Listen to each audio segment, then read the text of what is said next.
Hello, everyone, and welcome to a incredibly special Record Club episode of the Jams and Tea podcast, where we spin the jams and spill the tea. We are talking about this week, 3 Days Grace, hard rock band extraordinaire. We're talking about their record 1X from 2006? I want to say Six. Yeah, 2006. 2006. Yeah. 2006. We are talking about that record. Its 15th anniversary this year. And, you know, I feel a bit ill-equipped to introduce it a little bit more formally, so I think I'm going to hand that honor over to Morgan, because you do definitely have, like, the most storied history with us, but I think it's fair to say that you and I definitely have the same amount of longevity with this album. Yeah. So if there are certain records that define a time in a person's life. You can since I'm quite young, I used to do it by school grades. Like freshman year was essentially 2 records: Alkaline Trio's "Good Morning" and The Strokes' "Is This It?" And well, I would actually also include Death Cab for Cutie's Transatlanticism in that, but anyway, sophomore year it was Deja Entendu by Brand New. Junior year it was The Devil and God Are Raging Inside Me by Brand New, etc. The album that defined 8th grade for me. Good old 8th grade. hardy 12, 13-year-old me. The album that defined that time in my life was none other than 3 Days Grace's 1X. And that tells you literally everything you need to know. About what this album sounds like. If you know anything about my taste in music, you can pretty much glean what this album would sound like, just from the fact that I loved it in 8th grade. Post-Grunge. Yeah. I think what I'm getting at here is that 3 Days Grace as a band fucking suck. And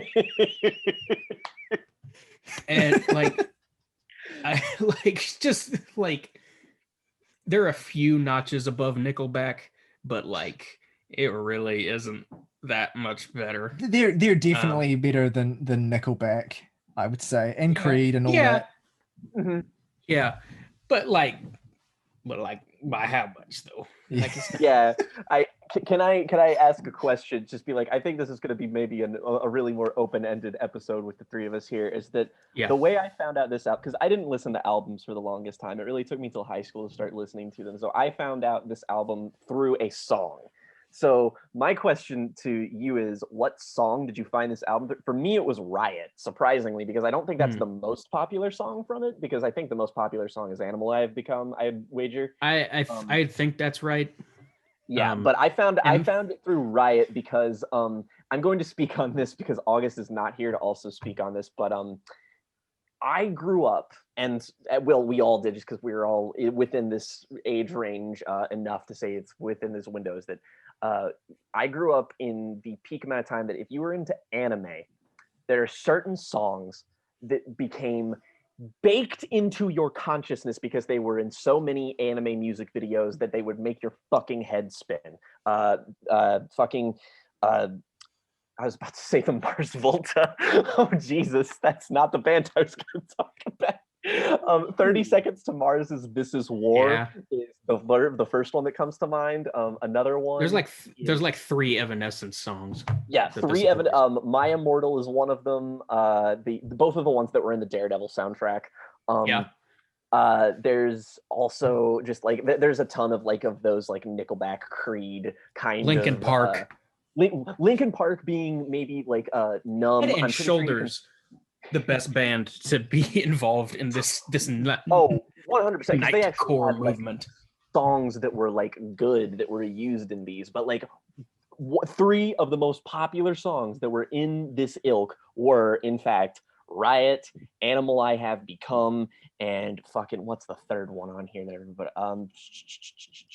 Never Too Late. Time of Dying. Oh yeah, that one. That would be. Time of Dying I actually did see, but like this was like a subculture to the point where like you couldn't escape this. I guarantee you, if you're an anime fan, or even if you have a passing knowledge, think of the most popular anime in your head, and then Google. It's like the fucking Sonic the Hedgehog meme, where it's like you type in Tyler the Hedgehog, and then you have like 50 different OCs that are in Google Images. Like you type in like fucking One Piece Animal I Have Become, you will get like 60 videos. It's insane. So this gives you an idea as to the material that we're working with here. Yeah. Well, since you've talked about some of the personal connections that you have, I have a bit of more objective contextual information that I might as well drop at this point. Oh yeah, this is important. But first I want to start by saying that when we originally decided, or when Morgan, I guess, originally decided that we were going to review this, I mistakenly, when I was telling someone that we were reviewing this album, I mistakenly said that we were reviewing 1X by 3 Doors Down. Yeah, that's the same. Well, and I think that's kind of telling, because not just because of the fact that it's a similar band name, but both the bands come from basically the same scene, the second wave, I guess you would say, of post-grunge music, derivative of the early 90s alternative rock boom that began with Bush and Collective Soul, and gradually drifted into the 2000s. Where fittingly its commercial success rose as it fell heavier on its most derivative and safe proponents, and it provided an emotionally overwrought but distinctly sanitized sound that I think has basically come to be a definitive attribute of so much rock music of the 2000s in my memory. Like, I think part of the reason why, like, before I got into music like properly as a teenager, like part of the reason why I kind of just generally had a bit of a laissez-faire whatever attitude to rock music as a kid. I was more interested in like electronic stuff, was that the rock music I was hearing at the time was shit like this, and I just assumed that most of it must be like that. And then I was like 12 years old and I heard Radiohead, and this fucking, the story goes from there. But anyway, so 3 Days Grace are as emblematic a band as any for this era, and 1X in particular appears to, I guess, be their peak in relevance, in addition to their peak in focus for their sound, even if in 2006 it does arrive toward the tail end of that big zeitgeist. 2006, lest I remind you, is the year of Daughtry, where the last remnants of that sound were kind of fading away from the mainstream, and in many respects were well into the process of being usurped in the mainstream by less clean and more emo influenced bands like My Chemical Romance or whatever, for instance. Like and I guess Linkin Park were and Blink 182 and all that were way ahead of the curve on that too. But yeah, so this album, I had heard Animals That Hate Me, or whatever it's called, Animal I've Become. Animal I Have Become. Animals That Hate Me. I don't know why that was like that in my head. angry dog. Siri Playhouse broken by the hotel. Just show up next to Molly and she's like, "Fuck off." Then you go and listen to Animal I've Become because you're pissed off that your dog told you to fuck off. Welcome to 8th grade. Yeah, but like there's a kind of when I put that on, I had heard it before. I didn't realize I had heard it before. But there is like a kind of, it's a stupid song, but it's also like, there's a kind of genuine, I guess, childish, innocence, or like just genuine kind of angstiness in it that is not like, it doesn't age well. It is kind of shitty, but it's also like, there's a wee bit of nostalgia there, I guess, in a certain sense. Like, 2 things about this though. 1, is the name 3 Days Grace a religious reference? I haven't the faintest. Okay, because I was sort of under I mean, this was like from my kids' years, is because this was like, again, I went to a Catholic school, so a lot of Christian rock sort of combined, and that sort of like that was also sort of the apex of that particular subgenre of rock music. It was at the same time. So I was under the impression for some reason that 3 Days Grace was in reference to the whole, 3 days Jesus rose from the dead. That's that kind of shit. So like maybe perhaps this has something to do with that particular scene. I have no idea, but is the lead singer of this band, is this album not very like specifically about his problem with alcohol and or heroin? I think it was pills, like painkillers. This was written when Adam Gontier was in rehab, from an addiction to OxyContin. Yeah. So prescription drug addiction. And also, just on the note, while I'm plundering the Wikipedia page, apparently the basis for the name 3 Days Grace, originally they were called Groundswell, but the basis for the name the basis for 3 Days Grace, the name, was, according to Gontier, the name refers to a sense of urgency, with the question being whether someone could change something in their life if they only had 3 days to make the change. So fucking stupid. So what's funny about that to me is that What the hell does that mean? What's funny about that to me is that Jake read this religious reference into it, whereas in reality it's literally just like, what if you had 3 days to not die? I have clearly put in more thought than the people who question.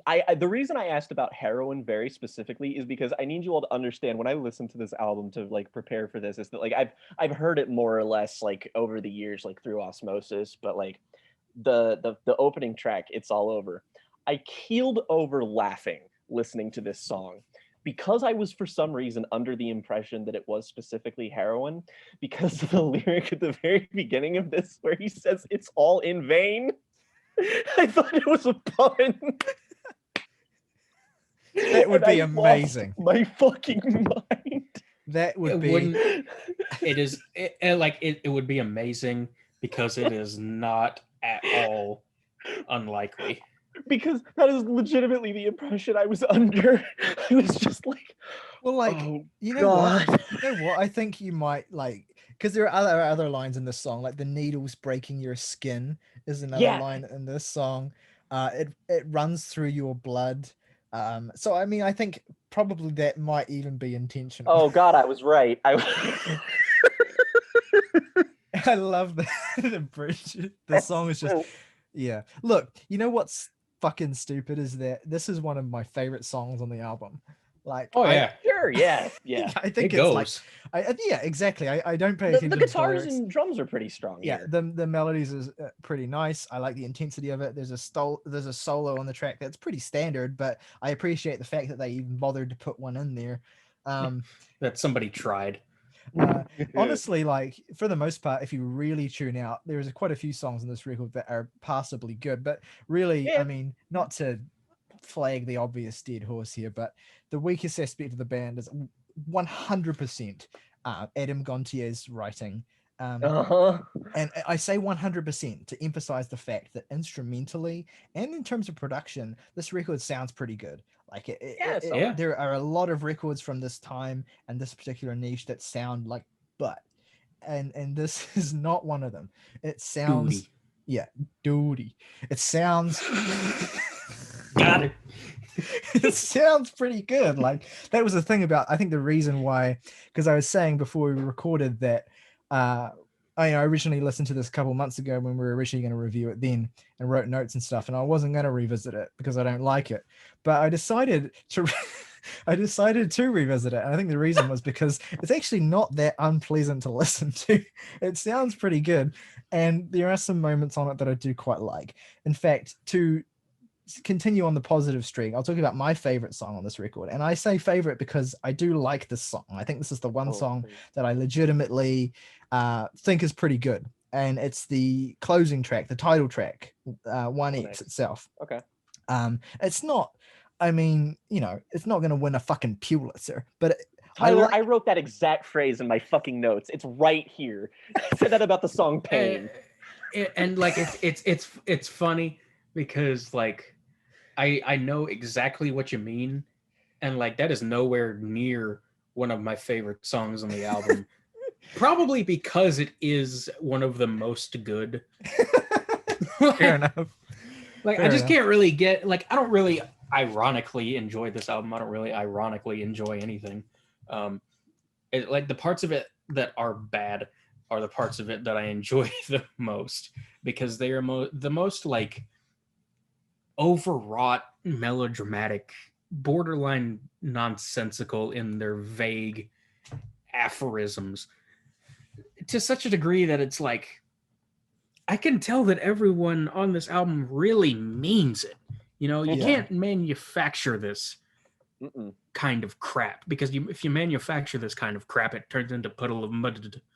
What I think is like, easier. who wants to listen to that shit? What I completely agree with you, Morgan. I think every sentiment on this record is 100% sincere. I think maybe the best example is the track that I think was actually specifically written about Gontier's drug addiction, which is "Get Out Alive." And that's a pretty good song too. You know, all things considered. And certainly that sincerity comes through. But I think where this band and where Adam, I think, shoots himself in the foot is that he's entirely sincere, and yet he speaks exclusively in cliches. Like, he speaks exclusively in meaningless lines that are just meant to be as vaguely applicable to your teenage troubles as possible. And that, I mean, that's certainly not an issue that's unique to this band. But I think when you have a band that are playing with as much intensity as this band are, and with a singer and songwriter who is writing clearly, you know, heart on sleeve like that, then it really is a shame. Like, it really, this record could so easily have been good, and yet it's just that one aspect, which is admittedly so crucial. completely flatlines the majority of these songs. That's the theme this week for fucking lyrics being the hinge on which some things may or may not depend. And I think that it's really important that you mention that. And I feel like this is a good album for us to cover, because it serves as a really interesting counterpoint to a lot of dark, personal, revealing records made about very real struggles, and is proof that if you don't have the talent to make the music good or consistent, that it doesn't matter. Struggle does not equate to greatness. And there's also this sort of the music critic proclivity to treat things a certain amount of reference. You talk about it in, like, Nine Inch Nails, The Downward Spiral. You talk about A Love Supreme. You talk about fucking Carrie and Lowell. All of these things that are based on real tragedy these artists made, and then it's just like, oh, well, people, you know, critics just suck up to that shit because it's based off of pain, and but it's just like, well, then there's albums like this, and I don't really think you see anybody lining up to suck this album's dick. I don't think that that's the case, because it's very apparent. But that said, you have to, like, to contextualize this a little bit. This is easily this band's best album. So like, you're right, but also, like, the shit where they're not on their, you know, coming down off of opiates is, like, so much worse and less palatable and more annoying. So, like, it somehow both, it lacks emotional honesty. Yeah, it perfectly it sort of makes it, shit, forgot how to words. It's a perfect example of, like, that sort of tragedy equals great art thing, and, like, a complete negation of that entirely at the same time. And, like, which like is sort of exactly why it resonated with me so much in 8th grade, when I was just horny and furious all the time. Just the worst possible version of myself, which every 8th grader is. You know, God forbid you ever meet Hitler in 8th grade. That motherfucker would have been up to some shit. I mean, of all the people. Remove that. That sounded much funnier in my head.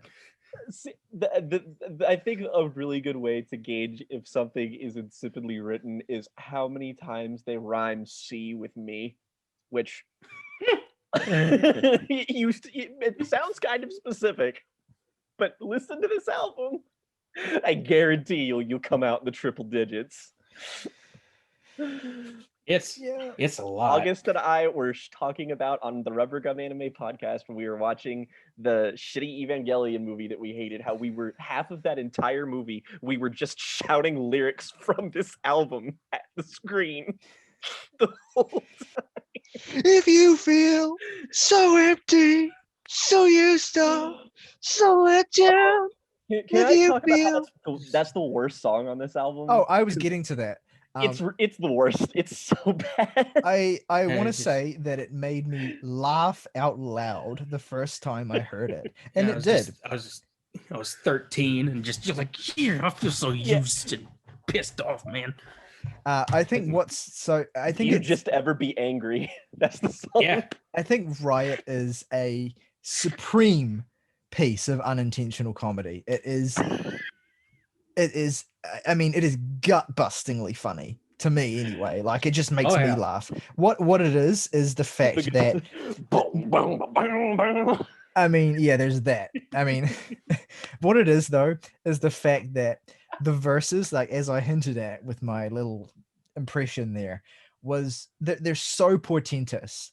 Like they're so emotionally wrought, right?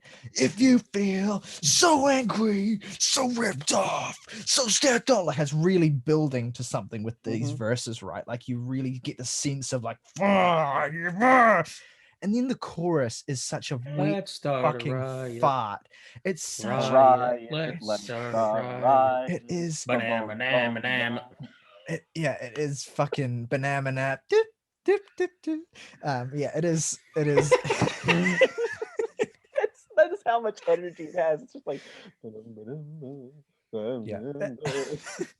there is, and like God bless them, they're doing it with as much conviction as they can muster, but like it is so inherently weak and like terrible of a chorus that it just doesn't. I'm on the Genius page for this. Oh God! Don't ask me why. I just wanted to get an oxymoron within itself. I just wanted to get the specific words right for my impression, but the comments on this are great. Oh no! The first comment is from Music Lover 11901. It is simply, "Love this song. It's so motivating." And then the second one is even better. It's from Super Guy. This song is about feeling empty, used up, let down, angry, ripped off, stepped on, filthy, dirty, fucked up, walked on, painful, and pissed off, and wanting to destroy all that's around you to relieve the pain from the anger. When you feel these things, you can't control the adrenaline from your boiling rage, and you have a mental breakdown. So you start a riot and do unspeakable things. Like destroying a building, damaging environments. This is a confession. Let me continue. Like you do unspeakable things, like destroying a building, damaging environment, or or if you have been, all caps, entirely screwed over, killing somebody. Oh, I am going to someone needs to do an eye trace on that dude's comment. This song speaks a lot to me personally because I have been screwed over in the past and I have had thoughts about starting a riot in my description before. I never did because this song helped. Thanks, TDG. Oh man, that makes me both look, happy and horrified.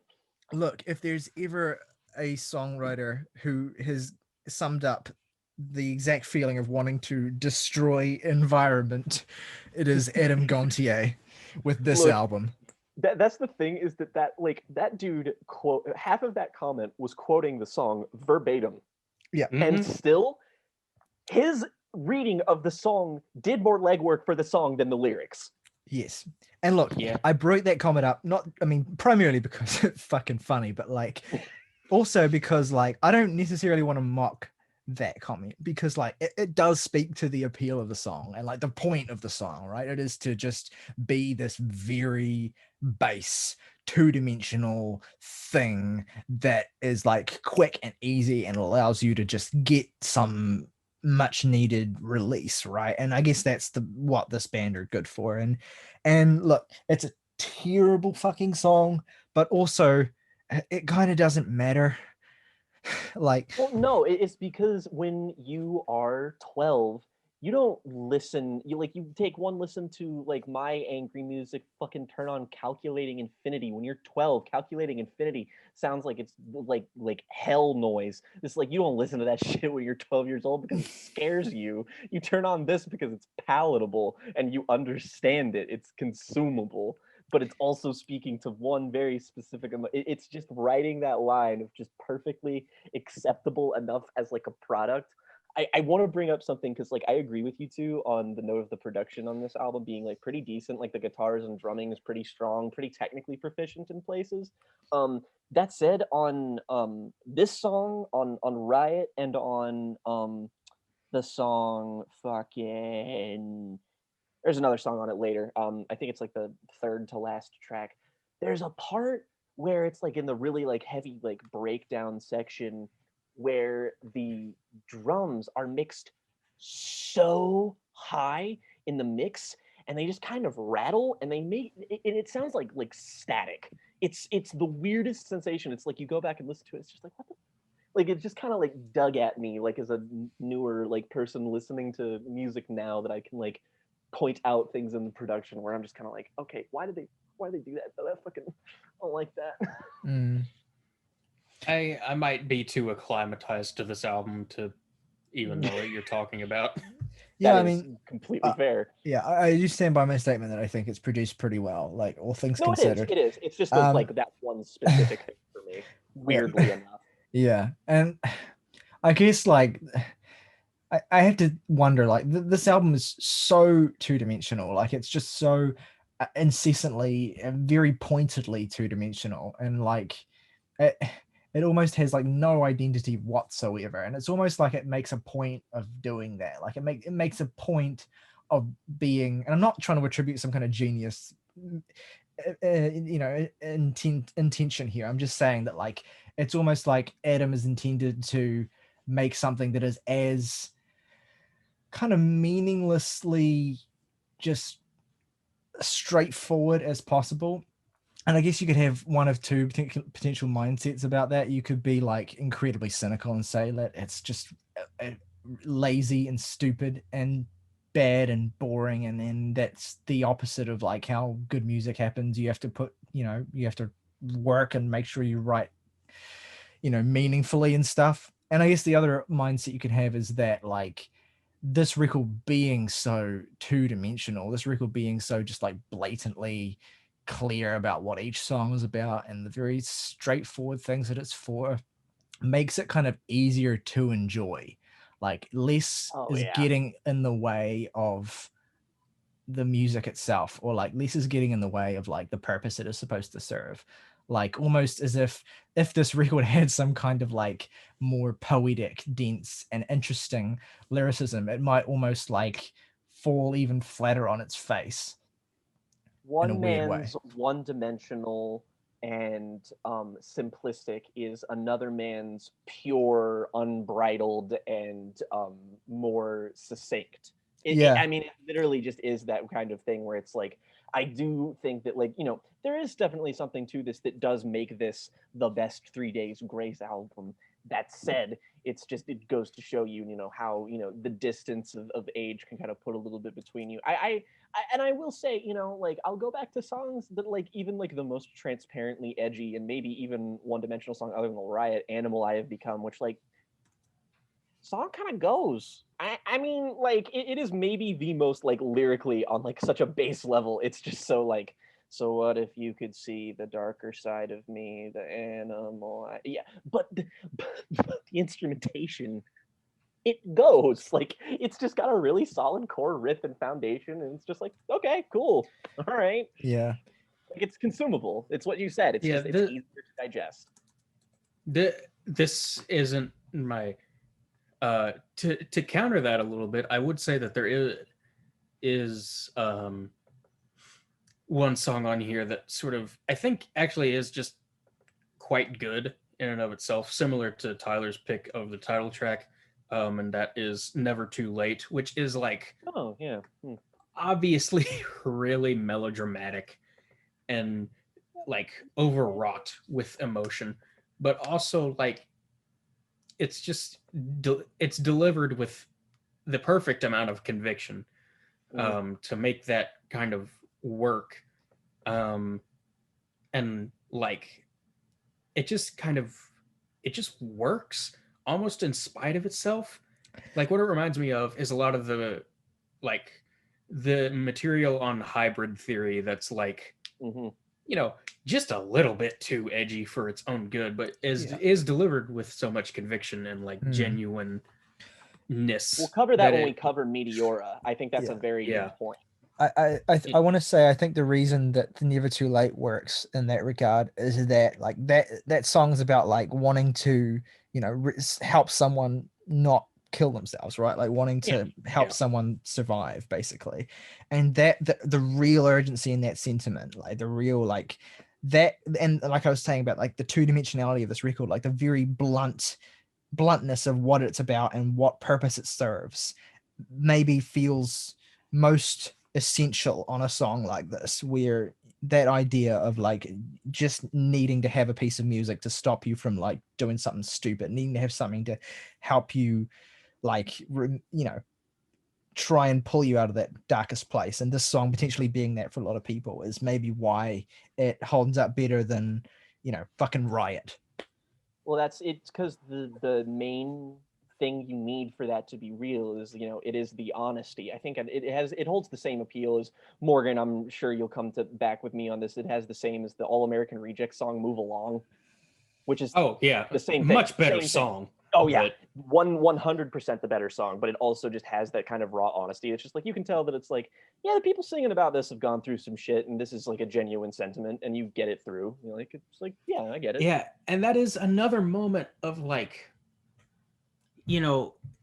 like this comes from a very real place, but like, the opening line of the song that is repeated in the second verse because they couldn't be asked to think of another verse is "This world will never be what I expected, and if I don't belong, who would have guessed it?" It's just like what does that mean, dude? Yeah. What are you talking about? Like there's some live, laugh, love shit over here. Yeah.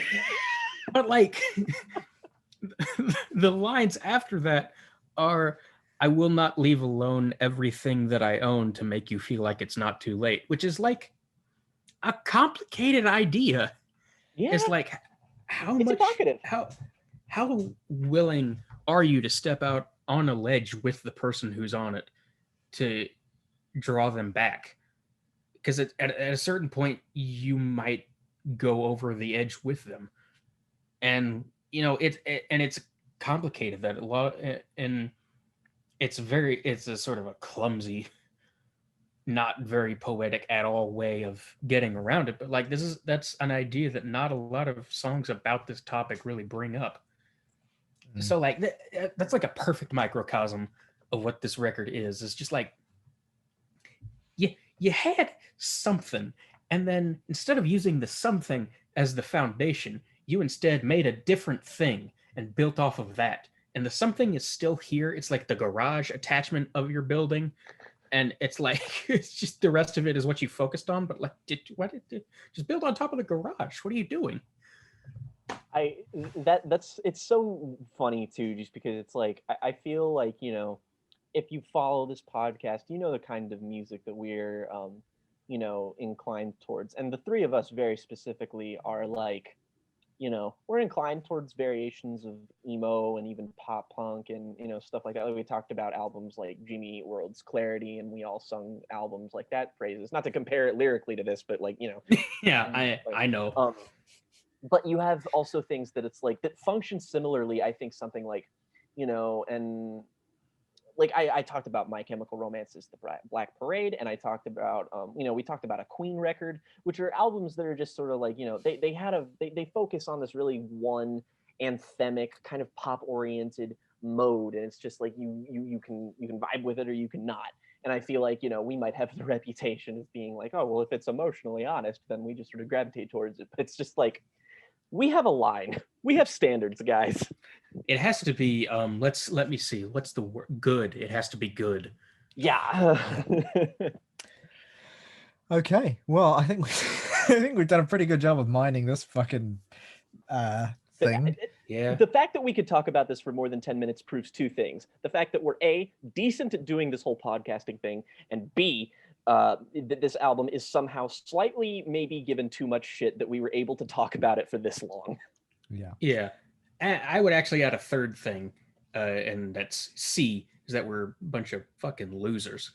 Where we have a podcast on the internet where we talk about 3 days great. Just lame. We could do. I reckon we could do this for like a bunch of these.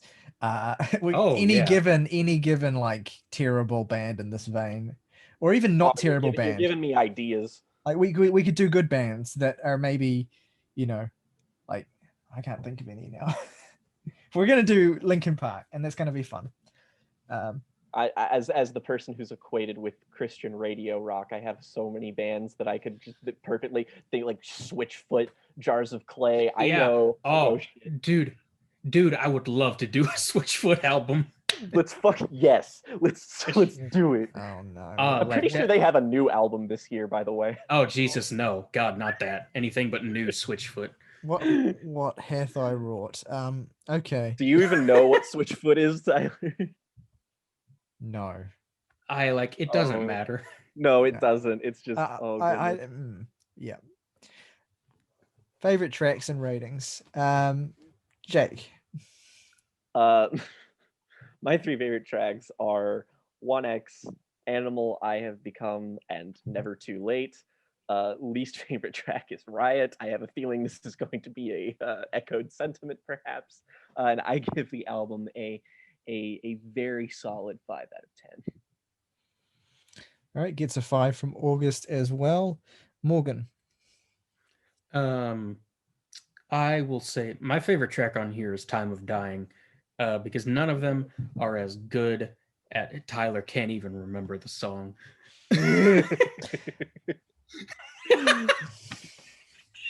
It's fine. Tyler, this is not an like you can't, we can't be upset at you for that. That's no, I can't. It's just hilarious. Objectively funny. I'm gonna be real with you. Like once Get Out Alive finishes, I'm just waiting for the closing track. Yeah, that's just fine. Yeah, my favorite is Time of Dying, which I think it's just because none of these. Holy shit. Okay, so this is probably gonna go up. Well, it won't go up on Sunday, but if it did, it would go up on the exact 15th anniversary of this album. Wow. Yeah. Wow. But yeah, Time of Dying, I will pick just because none of them are as good at transporting me back to 8th grade as that song. It's just like, like, what the fuck is that song about? I don't know, but I felt that shit. So here we are. Fucking and it also hair Morgan with his leather jacket sitting in the back of the classroom, just being like, yeah. Oh, I didn't even have a leather jacket. I hadn't even gone to Hot Topic yet. I just had the fringe and like normal clothes. It was a bad time. Yeah, and also it just fucking goes. So, I will also give a shout to Never Too Late and the opener, It's All Over. Never too much. Zentai. Fuck off. For my least favorite, I will actually say On My Own, because it fucking, like, it's not even fun. Like, I don't know. At least like something with a Riot, you can be like, this is funny. There's something here that I find hilarious. I've heard this album God knows how many times, and I can barely remember On My Own at all. It's just white noise. Yeah. And it's worth saying that I think either 2 or just 1 album after 1X, frontman Adam Gontier left, and there's some new guy there now. So, like, however bad you think Adam Gontier is as a writer or as a singer, just know that 99 Cent Adam Gontier is worse. Oh wow, he looks exactly like you'd expect him to look. Uh-huh. Wow, that's impressive. Okay. Did you give a rating, Morgan? Oh, yeah, just 5. I don't know. This is an album that transcends rating. Saoirse was given it an admirable 6.5. My God. I can only respect it, honestly. If I threw like objectivity to the side, I would give it a very similar rating, but we're doing a show. Well, okay. Well, I mean, fair enough. I was just going to say, you can't pretend you haven't thrown objectivity to the side before, Morgan. Well, yes, but like I also like I mean I have to promote some sort of like emotional maturity within myself. Like I can't. Yeah, I don't know. You've got to think about what your ratings say as well. And like, I also have to think about like, what would I feel about this album if I heard it for the first time now? And so like that's, yeah, it would look almost exactly like your review, Tyler. So it's just yeah. I mean, exactly.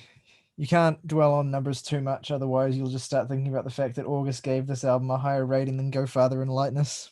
All right, Tyler, you're gonna need to talk about what your favorite tracks are. Yeah, I'm sorry. That wasn't to just piss you guys off. It was because I couldn't stop thinking about it. My 3 favorite tracks are 1X, the title track, absolutely my favorite song. Legitimately a song I like a lot. Liked it even more when I threw it on before we started recording. It's All Over and Animals That Hate Me. Least favorite track is... Did you do it on purpose that time? Yeah, that was on purpose. I was trying to... Okay. That was... The delivery was expert, but I couldn't... Working on that. Working on delivering jokes without just cracking up instantly. Yeah. Least favorite is, of course, Riot. 5. Yeah.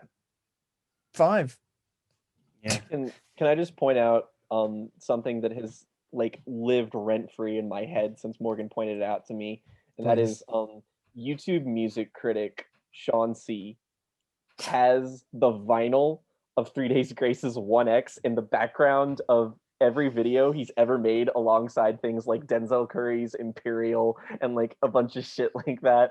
And I just always thought that was so fucking funny. He's got like all these canon hip hop and rock classics and then 1X in the middle of it. And Morgan said to me when he saw that, he was just like, some shit Zach would have. Yeah, it's... I forgot that I ever said that, but like... AKA Noisy Todd absolutely listened to this album all the time. Yeah. Like, it's amazing that I forgot that I ever said any of that. And then when you said that, I was just like, that's Zach would have that. You just had a thought that I already had once that I forgot that I had. Fantastic. Okay, so this album has a 5.3 average. The only other album that has that average that we have reviewed is the Frightened Rabbits Sing the Greys. Oh, that feels dirty. Which deserves better than this album, in my opinion. Yeah. But whatever. That is a remarkably specific rating, though. Yeah, it is. I Yeah. mean, we gave a 5.2 to Welfare Jazz, Slow Tie's new record, the last Fontaine's DC record, so it's above those. Bunch of albums that I do not remember. And Which just albums I do not like as much as this one. just No. below another album that's completely evaporated from my memory, Haken's Virus at Yeah. 5.4. At least Sing the Grays has like, what is that song? Go-Go Dancers? Go Go That's a good Girls. song. Go-Go Girls. Yeah, Yeah. that one's good. Good songs on that record. All right. Well, yeah. What do you That's- think of this canon post-grunge classic? What do you think of this steaming pile of shit? No, it's not that bad. What's funny about this podcast, if it is?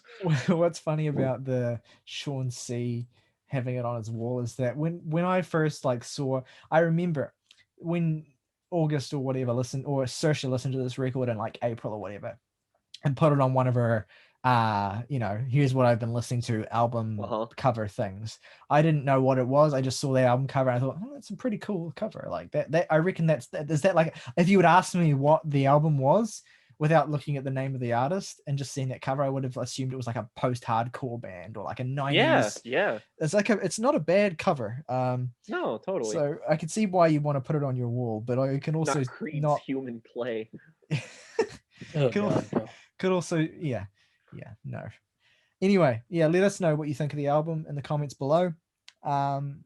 We have another record club out this week on Modest Mouse's Lonesome Crowded West, a significantly better record than this one, which is not a secret. I don't know why I mumbled that.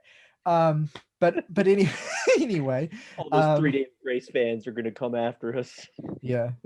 Oh no. Yeah, but anyway, let us know what you think of 1X by Three Doors Down, and we will be back next week with more reviews of new records and new record club episodes. Rock over London, rock on Chicago. Let's start a riot.